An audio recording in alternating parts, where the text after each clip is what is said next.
Welcome to Khan's Crop Academy. Good morning, student. Hi. We are going to learn career after 10th and 12th class. Lecture number 9.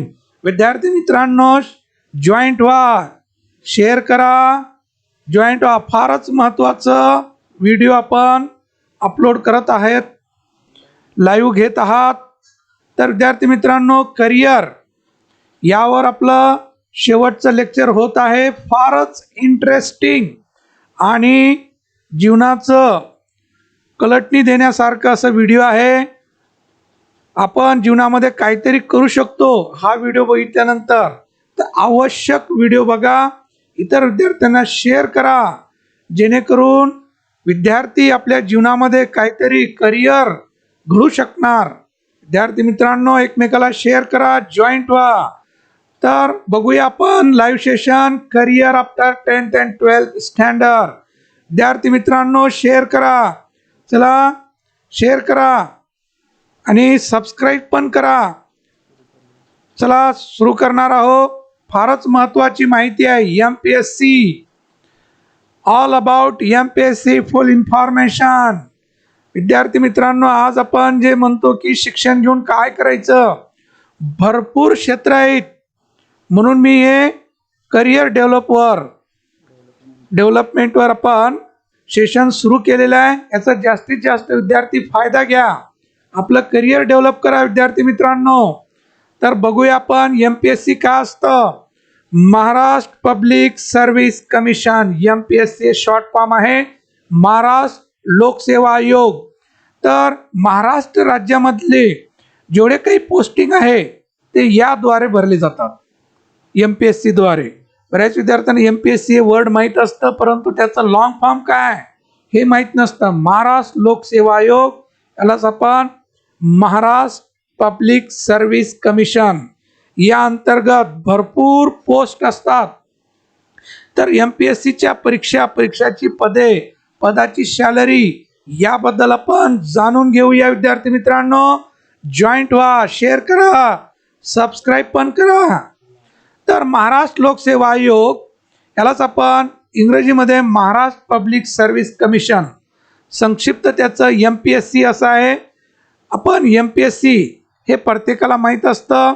हे महाराष्ट्र शासनाच्या अखत्यारीतल्या वेगवेगळ्या सेवासाठी आणि पदासाठी स्पर्धा परीक्षा घेऊन उमेदवाराची निवड करण्याचं काम करते, है ना. महाराष्ट्र शासन, महाराष्ट्रामध्ये जेवढे काही पदे आहेत, उच्च पदे, हे याद्वारे भरले जातात. त्यालाच आपण MPSC असं म्हणतो. तर हे महाराष्ट्र शासनाचे पदे आहेत आणि पोस्टिंग हे महाराष्ट्रामध्येच होणार, बाहेर राज्यामध्ये जायची गरज नाही. स्पर्धा परीक्षा घेऊन उमेदवाराची निवड करण्याचं काम करते. भारतीय संविधानाच्या अनुच्छेद 315 नवे महाराष्ट्र लोकसेवा आयोगाची स्थापना करण्यात आली आहे. याच्यातून उपजिल्हाधिकारी मोठं पद. तर जे आपण कालचं जे लेक्चर आपण बघितलेलं आहे, UPSC द्वारे जे IAS अधिकारी, कलेक्टर वगैरे जे आपण बघितलं, कलेक्टरच्या खालचे जे पदे आहेत त्याला आपण डेप्युटी कलेक्टर असं म्हणतो, उपजिल्हाधिकारी असं म्हणतो आपण. दुसरं पोलीस उप अधीक्षक, तहसीलदार, नायब तहसीलदार, गट विकास अधिकारी इत्यादी वर्ग 1 आणि वर्ग 2 आणि वर्ग 3 ची पदे भरली जातात. तर विद्यार्थी मित्रांनो, सविस्तर आपण बघणार आहोत. जॉईंट व्हा, शेअर करा आणि या करिअरचा जास्तीत जास्त फायदा घ्या. आपल्याला माहीत नसतं म्हणून आपण अभ्यासामध्ये कमी राहतो. आपण अभ्यास करत नाही. काय करायचं आपल्याला कुठं नोकरी लागणार आहे, आपलं कुठं लगेबाजी आहे, हे आपण निगेटिव्ह विचार करतो. निगेटिव्ह बाहेर काढा आणि पॉझिटिव्ह टाका. पॉझिटिव्ह ॲक्सेप्ट करा. विद्यार्थी मित्रांनो, जगामध्ये हुशार विद्यार्थ्यासाठी, टॅलेंट विद्यार्थ्यासाठी भरपूर वाव आहे बाळांनो. तुम्ही अभ्यासाला लागा आणि आपलं करिअर डेव्हलप करा. तर चला या बघूया पुढचं आपण.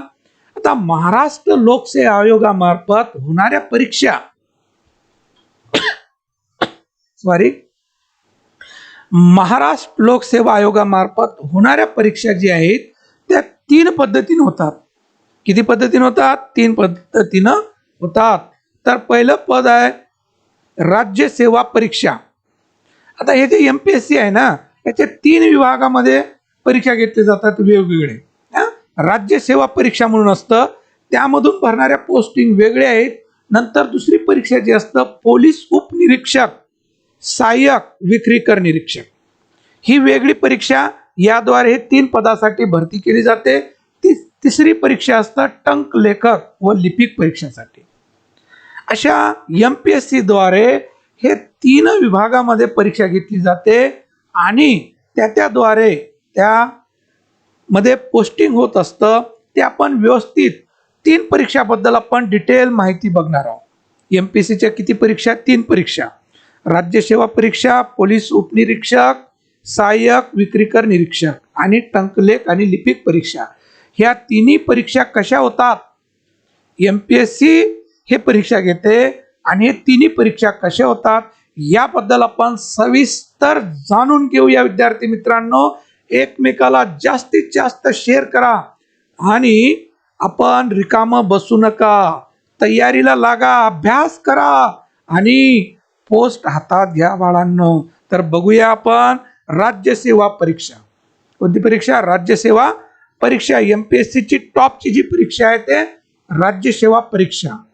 केंद्र सरकारच्या पातळीवर होणाऱ्या नागरिक सेवा परीक्षा आणि राज्य सरकारच्या पातळीवरची राज्य सेवा परीक्षा यात काही साम्य आहेत.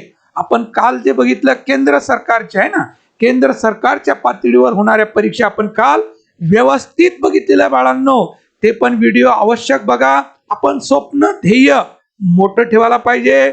आपण IAS ऑफिसर, IPS अधिकारी होण्याचं स्वप्न ठेवा तर आपण डेप्टी कलेक्टरही होणार आहे ना. स्वप्न मोठं ठेवा. फक्त MPSCचं स्वप्न ठेवून चालणार नाही. आपण UPSCचं स्वप्न ठेवा आणि तर आपल्याला MPSC तरी पोस्ट मिळणार. तर विद्यार्थी मित्रांनो, केंद्र सरकारच्या पातळीवर होणारी नागरी सेवा परीक्षा जे IPS, आपण जे सिव्हिल सर्व्हिसेस आपण जे काल बघितलं, आणि राज्य सरकारच्या पातळीवरची राज्य सेवा परीक्षा यात काही साम्य आहेत बाळांनो. ते आज आपण बघणार आहोत. उदाहरणार्थ, या दोन्ही परीक्षाच्या माध्यमातून अधिकारी पातळीसाठी निवड होते.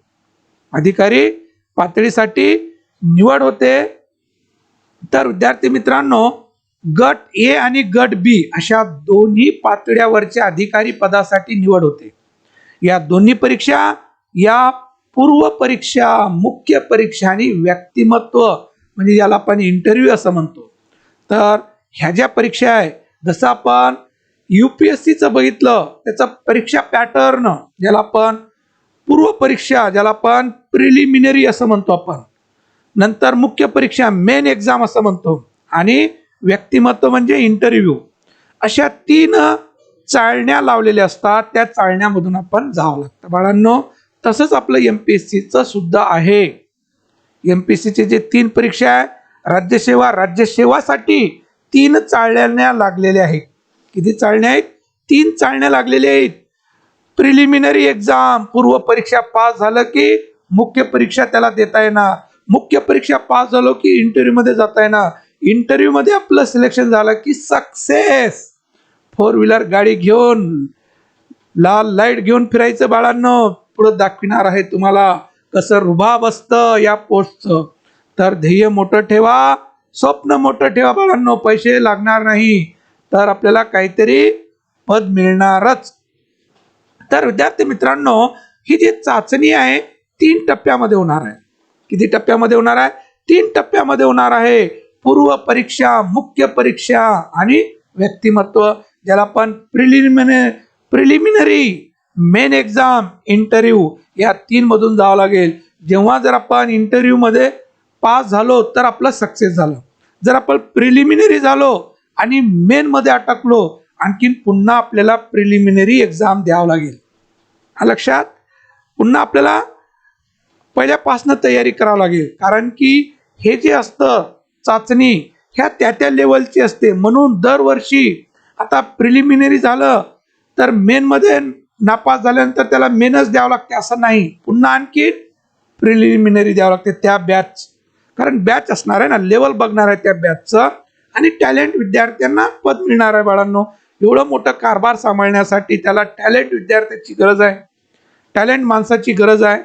एवढं जिल्ह्याचा कारभार सांभाळण्यासाठी, तालुक्याचा कारभार सांभाळण्यासाठी हे काही बाळांनो याला डोकं लागणार आहे, त्याची पात्रता बघणार आहे. यासाठी 3 चाळण्यामधून त्याची चाचणी घेतली जाणार आहे आणि नंतर त्याला पद मिळणार आहे. घाबरू नका. तर व्यवस्थित सगळं सांगणार आहोत. तर विद्यार्थी मित्रांनो, महाराष्ट्र लोकसेवा आयोगाच्या राज्य सेवा परीक्षेच्या माध्यमातून वेगवेगळ्या पदासाठी निवड होते. वेगवेगळ्या पदासाठी निवड होते. MPSC स्टेट सर्व्हिस एक्झामिनेशन राज्य सेवा परीक्षाबद्दल आपण जाणून घेऊया. MPSC Maharashtra forest service examination, Maharashtra one सेवा परीक्षा.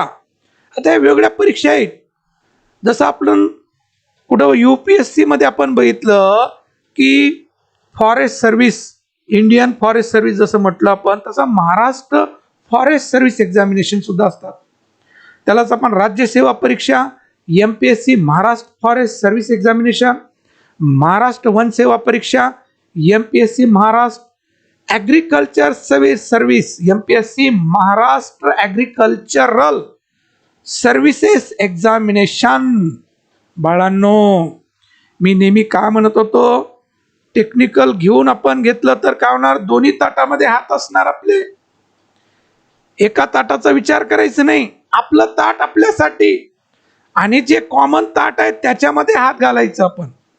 असं शिक्षण घ्या की जेणेकरून आपण दोन्ही याच्यामध्ये आपण जाऊ शकतो. आपण जे क्षेत्र निवडलेलं आहे, सपोज आपण BSc ॲग्रिकल्चर जर झालो तर आपले जे काही पोस्ट आहे ॲग्रिकल्चरचे MPSC ते तर राहणार आपल्यासाठीच, परंतु इतर जे आहेत सगळ्यासाठी जे ओपन असतं त्याच्यामध्ये आपण कॉम्पीट करू शकतो, तेही पदं घेऊ शकतो. म्हणजे आपल्याला दोन्हीकडे चान्स असणार. यासाठी आपण शिक्षण घेत असताना प्युअरली आपण MPSC असं ठेवायचं नाही, जेणेकरून आपण जर MPSC झालो नाही तर आपलं जे क्षेत्र निवडलेलं आहे त्यामध्ये तरी आपण चमकणार, त्यामध्ये तरी आपल्याला चमकता येणार ना. तर MPSC Maharashtra agricultural services examination special त्यांच्यासाठी, ज्यांचं क्वालिफिकेशन काय BSc ॲग्रिकल्चर आहे त्यांच्यासाठी सेपरेट MPSC असणार. हे जनरल MPSC सगळ्यासाठी असणार. MPSCचे 2 गट असणार आहे. एक आपापल्यामध्ये, जसं आपण इंजिनिअरिंग झालो, इंजिनिअरिंगमध्ये अभियांत्रिकी होण्यासाठी त्याची वेगळी MPSC होणार. त्याच्यामध्ये BA वाला जाऊन परीक्षा देणार का, नाही देणार. त्या क्वालिफिकेशनसाठी ते MPSC वेगळे असतात. आणि जनरल एक MPSC त्याच्यामध्ये सगळेच ग्रॅज्युएशन असणारे जे विद्यार्थी ते देऊ शकतात. आलं लक्षात? म्हणजेच आपण दोन्हीकडे आपलं लक्ष असायला पाहिजे. हे तर आपलं एज्युकेशन ज्याच्यामध्ये होत आहे ते तर आपल्यासाठी राखीव आहे, पण इतर क्षेत्रामध्ये आपल्याला चमकता येते बाळांनो. एनी ग्रॅज्युएशनसाठी MPSC वेगळी, जनरल MPSC ज्याला म्हणणार, कोणी या आणि पद घेऊन जावा अशी MPSC असते. आणि ह्या वेगळ्या क्षेत्रामधली MPSC वेगळी असते, ते क्वालिफिकेशन कंपल्सरी असतं. तर बघूया आपण महाराष्ट्र कृषी सेवा परीक्षा. जे काही कृषी अधिकारी असतात, मोठे अधिकारी, जिल्हा कृषी अधिकारी, तालुका कृषी अधिकारी आणि वरचे जे पद असतात त्यामध्ये जे विभागानुसार असतं, विभागीय कृषी अधिकारी आणि कृषी आयुक्तालय त्यामधले पद, हे सगळ्या MPSC द्वारे भरले जातात बाळांनो. लक्षात? तर आपण जे क्षेत्र निवडणार आहोत 12वी नंतर, तर ते म्हणजेच पहिलं तर आपण 11वी 12वीच हे विचार करायला पाहिजे ना आपण, की आपल्याला काय व्हायचंय पुढं, आणि त्यानुसार आपण 11वी 12वी निवडणार आणि पुढं आपण त्या क्षेत्रामध्ये जाणार. म्हणजे दोन्ही आपल्या हातामध्ये असावं. तर विद्यार्थी मित्रांनो, दुसरं जे आहे MPSC Maharashtra engineering services grade A examination. तर अभियांत्रिकीमध्ये महाराष्ट्र अभियांत्रिकी सेवा गट A परीक्षा MPSC Maharashtra engineering services grade B 2 पद्धतीने आहेत. ग्रेड A चे पद आणि ग्रेड B चे. ज्याला क्वालिफिकेशन पाहिजे इंजिनिअरिंग, तर सेपरेट इंजिनिअरिंगचे MPSC सुद्धा निघतात जागा त्यांच्या क्षेत्रामधलं, जे अभियांत्रिकी आपण म्हणतो. है ना, इंजिनियर, असे जे पद आहेत ते पद त्याला क्वालिफिकेशन पाहिजे इंजिनिअरिंग, है ना, इंजिनिअरिंग पाहिजे, बीई पाहिजे, त्यांना ह्या परीक्षा देता ना. तर हे टेक्निकल क्षेत्र आपण जर निवडलं तर दोन्हीकडे आपल्याला जाता येतं. सेवा गट ब परीक्षा MPSC सिव्हिल जज, junior divisional, judicial, magistrate, first class competitive exam. तर बाळांनो, आपल्याला जर मोठं जज व्हायचं असेल तर त्यासाठी MPSC एक्झाम असतात. दिवाणी न्यायाधीश कनिष्ठ स्तर व न्याय दंडाधिकारी प्रथम वर्ग परीक्षा MPSC assistant motor vehicle inspector examination. आता ह्या जे MPSC परीक्षा आहे त्या क्षेत्रासाठी आहे. आता मला सांगा, सिव्हिल जज व्हायचं असेल तर ते BA वाला तिथं जाणार का नाही, त्याला LLB कंपल्सरी आहे. त्या क्षेत्रासाठी तर MPSC आहेच. दुसरी जनरल MPSC सगळे या आणि पद घेऊन जावं अशी असते. तर हे तर सेपरेट आपण बघत आहोत त्या क्षेत्रामधली MPSC. तर दुसरी आहे दिवाणी न्यायाधीश कनिष्ठ स्तर व न्याय दंडाधिकारी प्रथम वर्ग परीक्षा. दुसरा आपण बघत आहोत MPSC assistant motor vehicle inspector exam, सहाय्यक मोटार वाहन निरीक्षक, ज्याला आपण काय म्हणतो आपण, सहाय्यक मोटार वाहन निरीक्षक, ज्याला आपण RTO म्हणतात की नाही, मोटार व्हेकल इन्स्पेक्टर. तर याला मेकॅनिकल इंजिनिअरिंग साठी हे पद राखीव असतं. Maharashtra electrical engineering service. दुसरं बघत आहोत आपण MPSC assistant engineer electrical grade second Maharashtra electrical engineer service B, सहाय्यक अभियंता विद्युत क्षेत्र 2 महाराष्ट्र विद्युत अभियांत्रिका सेवा गट ब. तर इंजिनिअरिंग या क्षेत्रामध्ये जे MPSC आहे, आपण इलेक्ट्रिक बोर्ड म्हणतो, तिथं जे इंजिनियर असतं ते MPSC द्वारे येतं आणि त्याचं क्वालिफिकेशन काय असायला पाहिजे, इंजिनिअरिंग. त्याला ती परीक्षा देऊन त्याला ते पद मिळतं. नंतर बघूया आपण MPSC police sub inspector examination. हे MPSC द्वारेच पोलीस सब इन्स्पेक्टर ज्याला म्हणतो आपण, police sub inspector PSI police उपनिरीक्षक परीक्षा MPSC sales and tax inspector examination. Next विक्रीकर निरीक्षक परीक्षा MPSC टॅक्स असिस्टंट एक्झामिनेशन. कर सहाय्यक गट क परीक्षा MPSC असिस्टंट एक्झामिनेशन सहाय्यक परीक्षा MPSC क्लर्क टायपिस्ट एक्झामिनेशन लिपिक टंकलेखन परीक्षा. तर ह्या परीक्षा आहेत बाळांनो. तर याचं व्यवस्थित आपण एक एक व्यवस्थित विश्लेषण करणार आहोत. तर याची जी पात्रता आहे हे अगोदर बघूया. जेवढे जे पोस्ट आहेत परीक्षा तीन याच्यामध्ये होणार. राज्यसेवा परीक्षा, दुसरं आपण सांगितलं विक्रीकर PSI साठी परीक्षा, टंकलेखन, ह्या 3 परीक्षा वेगळ्या आहेत. तर यांच्यासाठी पात्रता काय, वयाची 19 वर्ष पूर्ण असलेला कोणत्याही शाखेचा पदवीधर उमेदवार राज्यसेवा परीक्षा देऊ शकतो.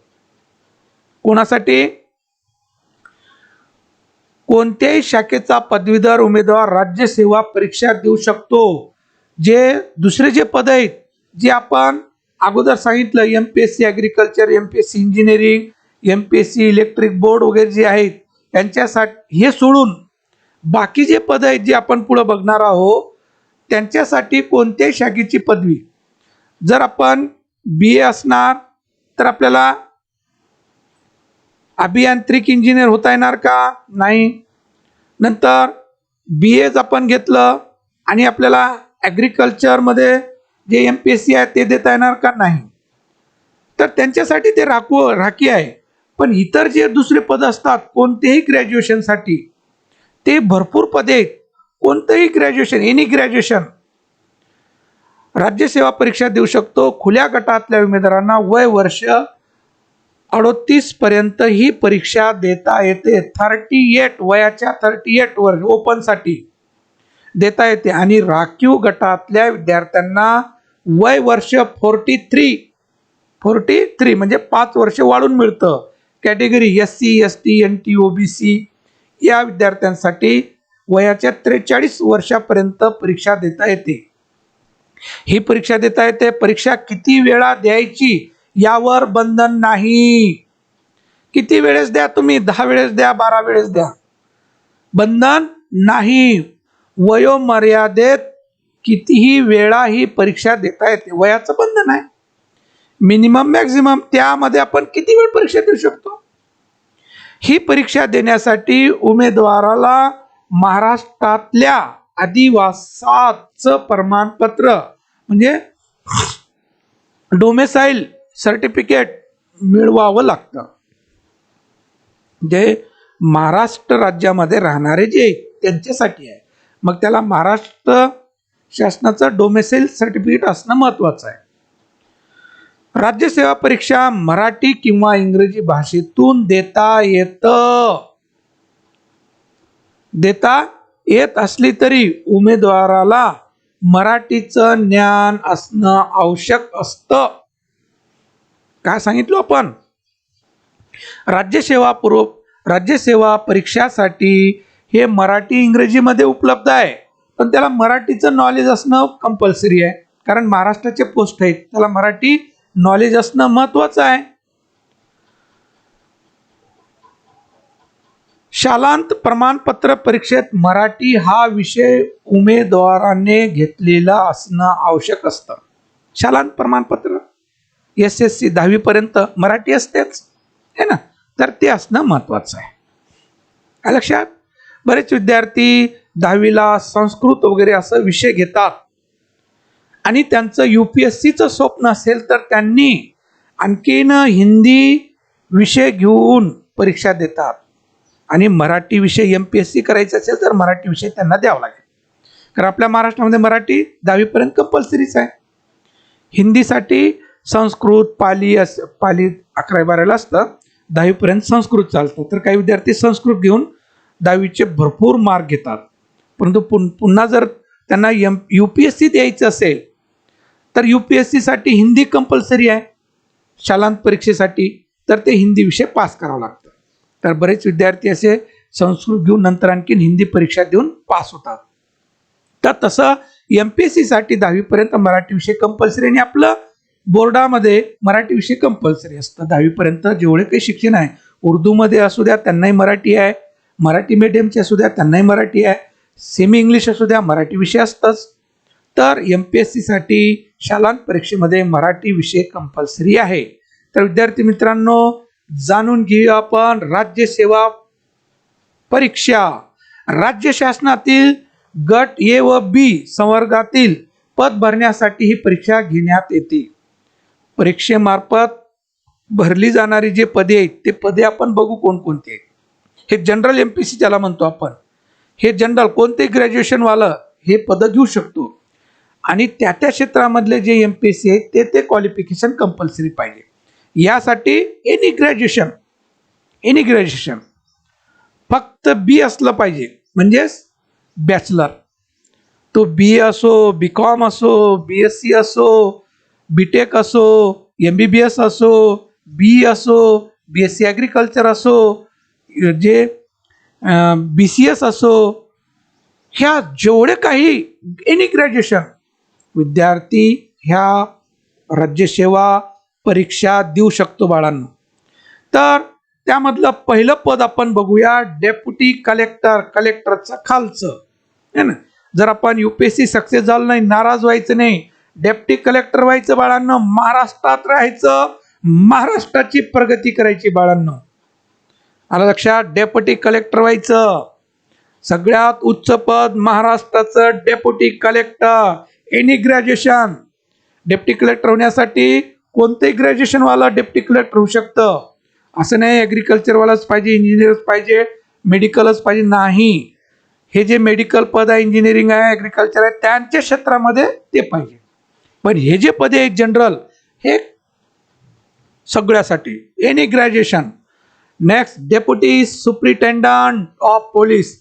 DYSP काय पद असतं बाळांनो, कसं रुबाब आहे त्याचं, पुढे दाखवणार त्याचा फोटो. Deputy superintendents of police, DYSP. DYSP लागले म्हणते कसं घाबरतात. Assistant commissioner of police, ACP. ओहो, ACP, assistant commissioner of police, ACP. Sub registrar cooperative societies, जेवढ्या काही सोसायटीज आहेत त्यांचं सब रजिस्ट्रार होण्यासाठी.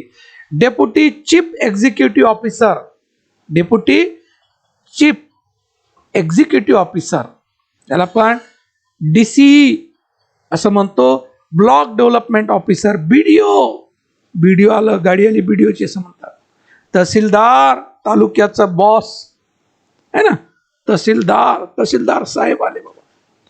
डेस्क ऑफिसर कुठं असतं, मंत्रालय चालवणारा सगळं कारभार डेस्क ऑफिसर. जेवढे काही GR वगैरे तयार करणारे असतात डेस्क ऑफिसर असतात ते त्या विभागामध्ये. मंत्रालयामध्ये जाऊन बघा विद्यार्थी मित्रांनो, तर तुम्हाला कळणार शिक्षणाचं महत्व का असतं. आपण उगाच बोलून टाकतो, काय पडलं शिक्षणामध्ये. नाही बाळांनो, शिक्षण शिवाय पर्याय नाही. शिक्षण घेतल्यानंतर डॉक्टर बाबासाहेब आंबेडकरनं म्हटलेलं आहे, वाघिणीचं दूध आहे ना. वाघ जसं डकार देतो तसं शिक्षण घेतल्यानंतर डकार देणार, अन्यायावर मात करणार बाळांनो. लक्षात, शिक्षण यासाठी आहे. तर विद्यार्थी मित्रांनो, शिक्षण पुढचं घेत चला, जास्तीत जास्त शिक्षण घ्या. पोस्ट हातात आल्यानंतर सुद्धा शिक्षण सोडू नका. डेस्क ऑफिसर, मंत्रालयामध्ये जेवढे काही टेबल आहेत ते सगळं टेबल चालवणारे डेस्क ऑफिसर.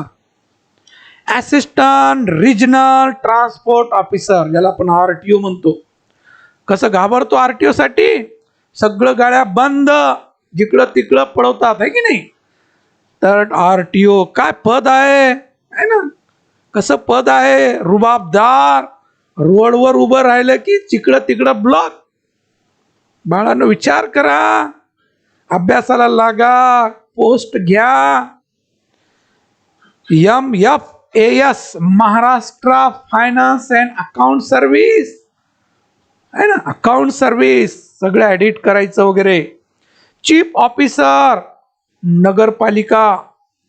नगरपालिकाचे गट A, गट B, गट C असे असतात त्याचे नगरपालिकाचे आणखी आहे ना. त्यामध्ये चीफ ऑफिसर आहे ना, CO म्हणतो आपण, CO आहे ना, लातूर जिल्ह्याचा CO असं म्हणतो. तर हे नगरपालिका सांभाळते.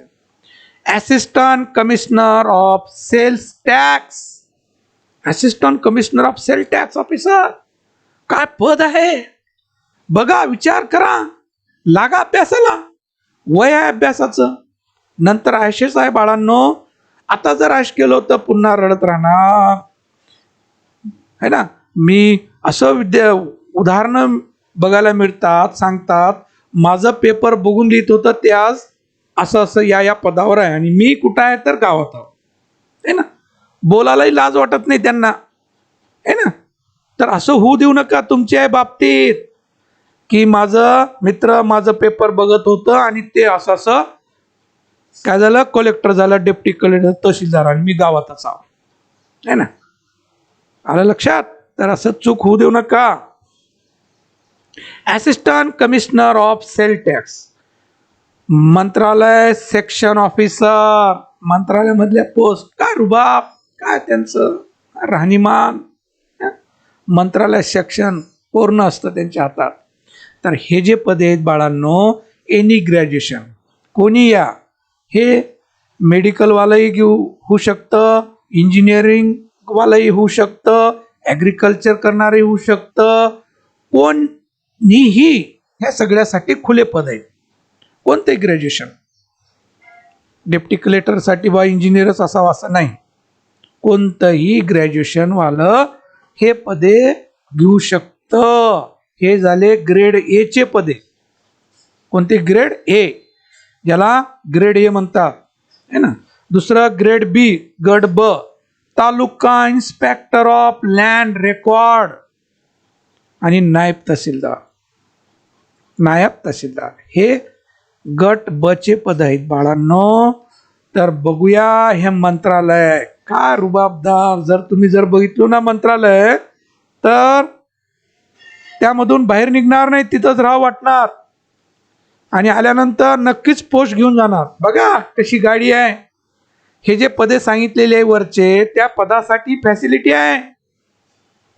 कसं रुबाब आहे, तर मुली पण चमकत आहे. कसं रुबाब आहे है ना. तर मुली सुद्धा हे पद घेऊ शकतात. त्यांच्याही टॅलेंटला नो चॅलेंज. काय फॅसिलिटी, काय रुबाब आहे. आलं बाळांनो लक्षात. तर घ्या पद मग. डेप्टी कलेक्टर, कसा आहे डेप्टी कलेक्टर, कशी गाडी आहे रुबाबदार. हे बघा कसं सिक्युरिटी आहे ना, कसं रुबाबदार पद आहे. तर करा अभ्यास आणि घ्या पद, व्हा रुबाबदार. तर विद्यार्थी मित्रांनो लागा अभ्यासाला. बघा पद कसं आहे. बघा मुली सुद्धा डेप्टी कलेक्टर झालेले आहेत. लक्षात. तर विद्यार्थी मित्रांनो परीक्षेचे स्वरूप काय असतात ते बघूया आपण. परीक्षा 3 स्तरावर होत असते. पूर्व परीक्षा, मुख्य परीक्षा, व्यक्तिमत्व इंटरव्ह्यू है ना. तर आपलं सुरू आहे राज्यसेवा परीक्षा बद्दल. कोणती? राज्यसेवा परीक्षा आहे ना. तर विद्यार्थी मित्रांनो पूर्व परीक्षा बघूया आपण. राज्यसेवा पूर्व परीक्षा ही परीक्षा 200 गुणाची असते. किती? 200 मार्काची. 2 प्रश्नपत्रिका असतात, म्हणजे 2 पेपर असतात. यासाठी आपणास 2 तासाचं वेळ दिलेलं असेल. प्रश्नपत्रिकेचे स्वरूप वस्तुनिष्ठ बहुपर्यायी असणार, म्हणजे ऑब्जेक्टिव्ह. काय असतं? ऑब्जेक्टिव्ह. प्रिलिमिनरी जे परीक्षा आहे 200 मार्काची आहे, 2 पेपर होणार, ऑब्जेक्टिव्ह टाईप होणार.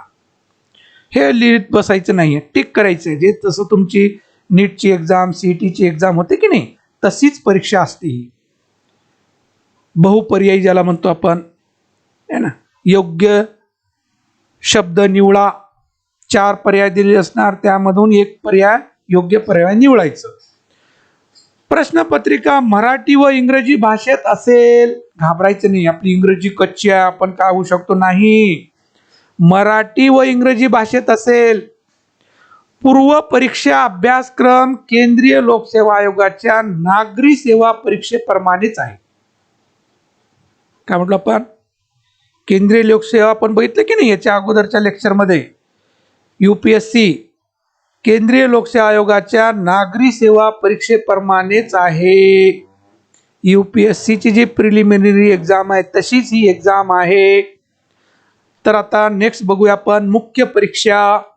मेन एक्झाम साठी 6 पेपर, एकूण 800 गुण असणार. 6 पेपर द्यावा लागणार. कोणती परीक्षा सुरू आहे? जम्बलिंग होऊ नका. राज्यसेवा पूर्व परीक्षा आणि राज्यसेवा मुख्य परीक्षा चालू आहे, म्हणजे राज्यसेवा चालू आहे. कोणती चालू आहे? राज्यसेवा परीक्षा. 3 परीक्षा म्हटलो की नाही आपण. राज्यसेवा परीक्षा, दुसरं विक्रीकर अधिकारी परीक्षा, ज्याला आपण PSI परीक्षा असिस्टंट जे म्हटलं ती दुसरी, तिसरी आहे टंकलेखन. अशा 3 परीक्षा होतात MPSC अंतर्गत. मग पहिलं बघत आपण राज्यसेवा परीक्षा. त्याची परीक्षेचे 3 लेवल आहेत. राज्यसेवा परीक्षेचे राज्यसेवा पूर्व परीक्षा म्हणतो आपण, राज्यसेवा मुख्य परीक्षा म्हणतो, राज्यसेवा व्यक्तिमत्व इंटरव्ह्यू म्हणतो. अशा 3 चाळण्या लावलेल्या आहेत. तर मुख्य परीक्षेचं स्वरूप असं आहे. 6 पेपर असणार, 800 गुण असणार. पेपर फर्स्ट असणार मराठी, 100 गुणाचं, वेळ असणार 3 तास. पेपर सेकंड असणार इंग्रजी. कोणतं असणार? इंग्रजी असणार. त्याला गुण असणार 100 गुणाचं आणि त्याला असणार 3 तास. फर्स्ट पेपर मराठी 100 मार्क 3 तास. पेपर सेकंड असणार इंग्रजी 100 मार्क 3 तास. म्हणजे हे जे पेपर सगळे आहेत बाळांनो 10वी पर्यंतच जो आपण शिकलेला आहे तेच असणार. आणि आपलं पाया कच्चा तिथंच असते. आबे लड्डू जाबे लड्डू आणि पास होऊन घरी जा, असं प्रकार असतं आपलं. त्यासाठी आपण MPSC सक्सेस होत नाही. पाया पक्का, वरचे मजले पक्के. पाया कच्चा, मजले घसरणार, ढासळणार. त्यासाठी ह्या परीक्षा एवढ्या सोप्या आहेत, परंतु बेसिक कन्सेप्ट क्लिअर असायला पाहिजे. तर विद्यार्थी मित्रांनो, पेपर फर्स्ट, पेपर 2, तर बघूया आपण. पेपर मराठी व इंग्रजी दोन्ही पेपर आहेत, दीर्घ उत्तरी स्वरूपाचे असतील. आता मेन परीक्षेसाठी दीर्घ उत्तरी सुरू झालं. निबंध लिहावा लागेल. भाषा अभ्यासक्रमात निबंध लेखन, व्यवहार, अहवाल लेखन, पत्रकार परिषद, औपचारिक भाषण तयार करणे, संवाद कौशल्य, उतार्यावरील प्रश्न भाषांतर, सारांश लेखन व व्याकरण इत्यादीचा समावेश असेल. लक्षात. पेपर ते फर्स्ट सेकंड झालं. आता पेपर किती, 6 पेपर म्हटले ना आपण, तर ते 2 पेपर झाले है ना. त्याचे आता पेपर जे आहे थर्ड, हिस्ट्री अँड जिओग्राफीवर, 10वी पर्यंतचं पूर्ण history geography. Paper fourth, Indian constitution and Indian politics with reference to Maharashtra and law. लक्षात. इंडियन कॉन्स्टिट्यूशन जे आपण 10वी पर्यंत शिकले सगळं ते याच्यामध्ये.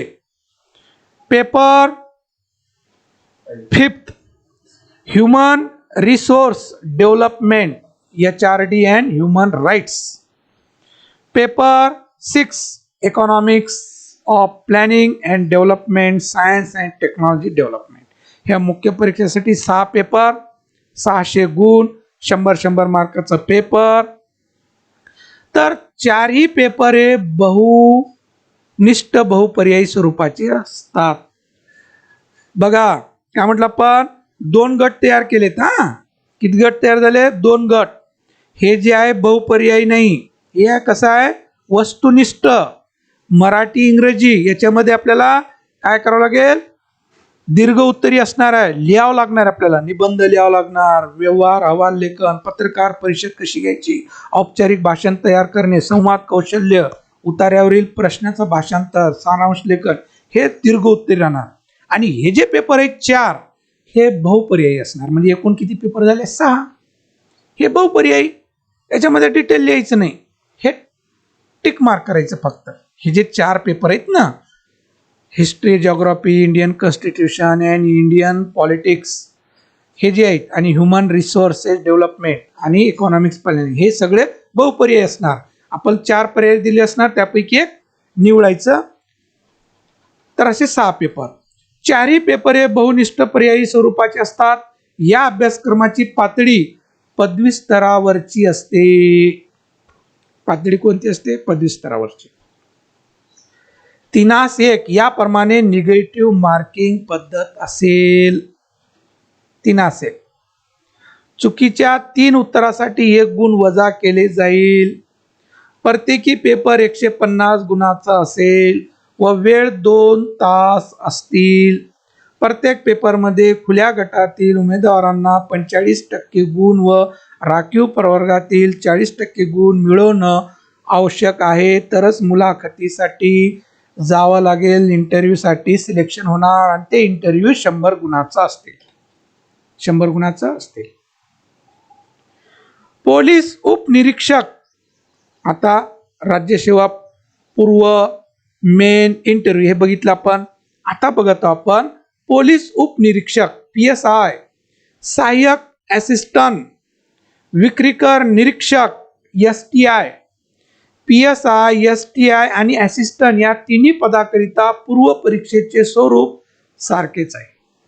ह्या तिन्ही पदासाठी पूर्व परीक्षा सारखी आहे. आपण सुरू कोणतं केलं, सेकंड सुरू केलेलं आहे. पोलीस उपनिरीक्षक याची परीक्षा वेगळी, राज्यसेवेची परीक्षा वेगळी, त्याचे 3 वेगळे, त्याची चाळणी वेगळी. आता पोलीस उपनिरीक्षक PSI होण्यासाठी, सहाय्यक म्हणजे असिस्टंट होण्यासाठी, विक्रीकर निरीक्षक होण्यासाठी म्हणजे STI होण्यासाठी याची परीक्षा सेपरेटच MPSC घेणार. आणि याची सुद्धा जे तिन्ही पदासाठी सारखी परीक्षा असणार. या पदासाठी पदवीधर मराठीचे ज्ञान असणे आवश्यक आहे. पदवीधर, कोणतेही पदवीधर, आणि मराठीचे ज्ञान असणं महत्वाचं आहे.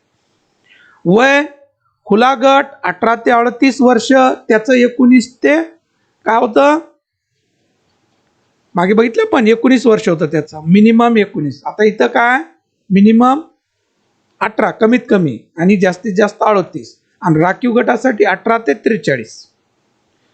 परीक्षेचे स्वरूप पूर्व परीक्षा 100 गुणाची, मुख्य परीक्षा 200 गुणाची आणि मुलाखत 75/50 गुणाची. आता ते 75-50 काय म्हटलं आपण, नंतर इंटरव्ह्यू दोघं हे वेगळं होतं. पोलीस उपनिरीक्षकासाठी इंटरव्ह्यू वेगळं आणि सहाय्यक असिस्टंटसाठी इंटरव्ह्यू वेगळं, त्यासाठी पुढे बघणार आपण. तर हे 2 नंबरची जी परीक्षा आपण MPSCची परीक्षा आहे ते पोलीस उपनिरीक्षक, ज्याला आपण PSI होण्यासाठी, असिस्टंट होण्यासाठी आणि STI होण्यासाठी ही परीक्षाचं स्वरूप आहे. तर प्रिलिमिनरी 100 गुणाची होणार. यामध्ये आपण पास झालो तर आपल्याला मुख्य परीक्षेसाठी बोलवणार, मुख्य परीक्षा पास झालो तर इंटरव्ह्यूसाठी बोलवणार, इंटरव्ह्यू पास झालो की पद आपल्या हातामध्ये येणार. हे पद येणार बाळांनो. कसं रुबाबदार आहे, हे आहे PSI है ना, कसं रुबाबदार पद आहे. पोलीस उपनिरीक्षक, मुली सुद्धा होतात. पल्लवी जाधव ही उपनिरीक्षक झाली, पोलीस उपनिरीक्षक. तर हे पद आहे रुबाबदार. काय रुबाबदार पद, हे गाडी लक्षात. तर बाळांनो होणार, मुली पण होऊ शकतात. काय रुबाबदार पद आहे, कसं रुबाबदार पद आहे. तर पोलीस उपनिरीक्षकासाठी 200 गुणाची शारीरिक चाचणी घेतली जाते. रिटर्न एक्झाम सारखी होणार तिघाची. आता पोलीस उपनिरीक्षकासाठी 200 गुणाची शारीरिक चाचणी वेगळी होणार. ज्यांना PSI व्हायचं आहे त्यांना शारीरिक चाचणीमध्ये आपलं काय व्हायला पाहिजे, सक्सेस व्हायला पाहिजे. नोट, पोलीस उपनिरीक्षकासाठी मुलाखत 75 गुणाची होते. आपण तिथं होतं ना 75/50, तर PSI साठी 50 गुणाची होते. तर सहाय्यक विक्रीकर निरीक्षकसाठी मुलाखत 50 गुणाची होते. पूर्व परीक्षेचे स्वरूप, पूर्व परीक्षा ही सर्व पदासाठी सारखीच असते. तिन्ही जे पद आहेत त्यांच्यासाठी सारखीच असते. चालू घडामोडी अंकगणित 7वी पर्यंतचं अंकगणित असतं, त्यालाच घाबरतो आपण. बुद्धिमत्ता, अर्थशास्त्र, महाराष्ट्राचा भूगोल, इतिहास, भारतीय राज्यघटना, जनरल सायन्स इत्यादी घटकाचा समावेश असतो. मुख्य परीक्षेचे स्वरूप, पोलीस निरीक्षक मुख्य परीक्षा, एकूण गुण 200, पेपर फर्स्ट 100 गुण, मराठी 60, इंग्रजी 40. पेपर फर्स्ट जे आहे ते भाषेवर आहे, मराठी 60 गुण, इंग्रजी 40 गुण, असं 100 गुणाचं. पेपर सेकंड 100 गुण, पेपर सेकंड 100 गुण. पोलीस निरीक्षक मुख्य परीक्षा, एकूण गुण 200, पेपर फर्स्ट 100 गुण, मराठीच्या 60, इंग्रजी 40 आणि पेपर सेकंड 100 गुण. पेपर सेकंड जे आहे 100 गुणाचं, यात चालू घडामोडी जगातील तसेच भारतातील बुद्धिमत्ता चाचणी, महाराष्ट्राचा भूगोल, महाराष्ट्राचा इतिहास, भारतीय राज्यघटना, माहिती अधिकार अधिनियम 2005, संगणक व माहिती तंत्रज्ञान, मानवी हक्क व जबाबदाऱ्या, मुंबई पोलीस कायदा, भारतीय दंड संहिता, फौजदारी प्रक्रिया संहिता आणि भारतीय पुरावा कायदा इत्यादी घटकाचा समावेश असतो बाळा. हे सगळ्यांनाच एनी ग्रॅज्युएशन वाला चालतं, एवढं नॉलेज पाहिजे त्याला. पोलीस उपनिरीक्षक पुरुष शारीरिक चाचणी बघूया आपण. एकूण गुण 200, थाळीफेक वजन 7.26 किलोग्रॅम, अंतर 7.5 मीटर, गुण 40, पुल अप्स गुण 40, लांब उडी 4.5 मीटर, हे पुरुषासाठी आहे, गुण 20, धावणे 800 मीटर 2 मिनिट 30 सेकंद, गुण 100.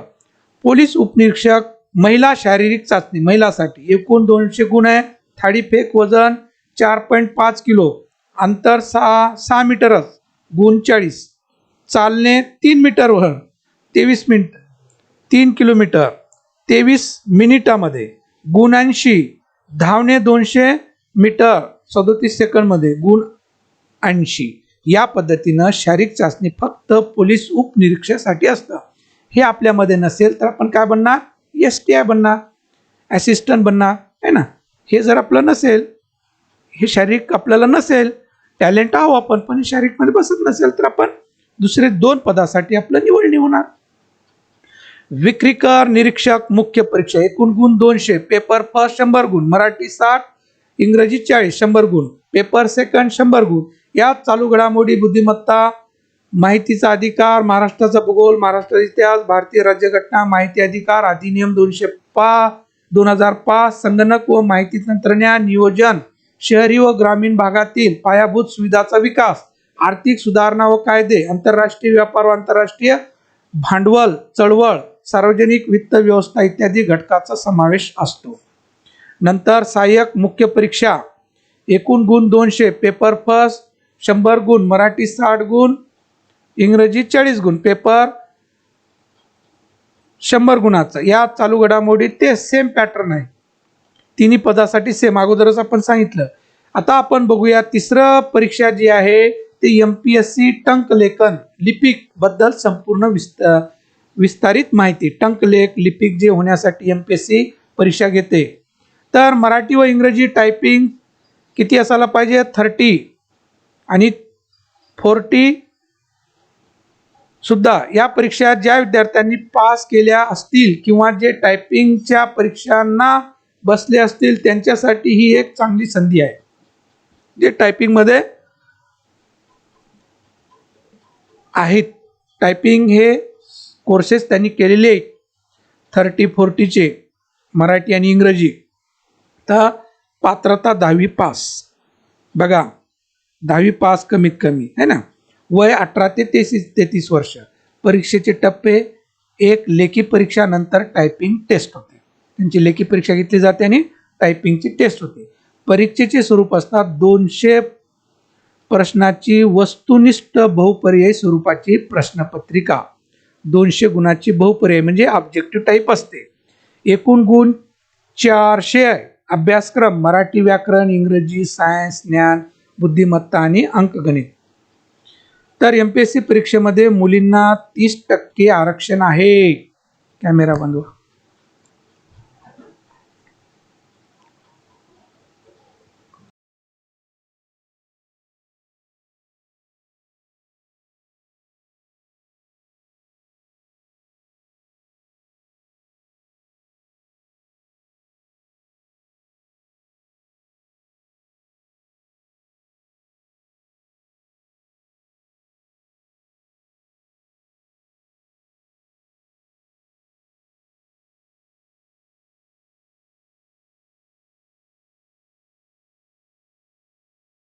Hello hello. तर विद्यार्थी मित्रांनो, आपण बघत होतो टंकलेखक लिपिक बद्दल संपूर्ण विस्तरित माहिती. आपण परीक्षेचे स्वरूप, या परीक्षेचे स्वरूप असतात, त्याचं पात्रता 10वी पास, वय मर्यादा 18 ते 33 वर्षाचं. कोणी परीक्षा देऊ शकतं, 10वी पास असायला पाहिजे मिनिमम क्वालिफिकेशन. जास्तीत जास्त किती असलं चांगलीच गोष्ट आहे. मग परीक्षेचं स्वरूप जे आहे 200 प्रश्न असतात वस्तुनिष्ठ म्हणजे ऑब्जेक्टिव्ह टाईप. ते असतात 400 मार्कासाठी, म्हणजे एक प्रश्न 2 मार्कासाठी. आणि त्यामध्ये अभ्यासक्रम असतं मराठी, व्याकरण, इंग्रजी, सायन्स, ज्ञान, बुद्धिमत्ता आणि अंकगणित. हे सगळं 10वी पर्यंतचं. मग या परीक्षेमध्ये मुलींसाठी 30% आरक्षण ठेवलेलं आहे. बघा, बैठे जॉब आहे, आपण म्हणतो काय करायचं शिकून. तर मुलींना विनंती आहे की त्यांनी कॉम्प्युटर शिक्षण घ्यायला पाहिजे, टायपिंग करायला पाहिजे आणि या क्षेत्रामध्ये झाला पाहिजे. कारण ऑफिसमध्ये बसून जॉब असतं, कुठं फिरायची गरज नाही. मुलींसाठी सुरक्षित जॉब आहे बाळांनो. तर आता आणखीन आपण रिवाइज करू की या list of post for which officer are selected through MPSC civil service exam.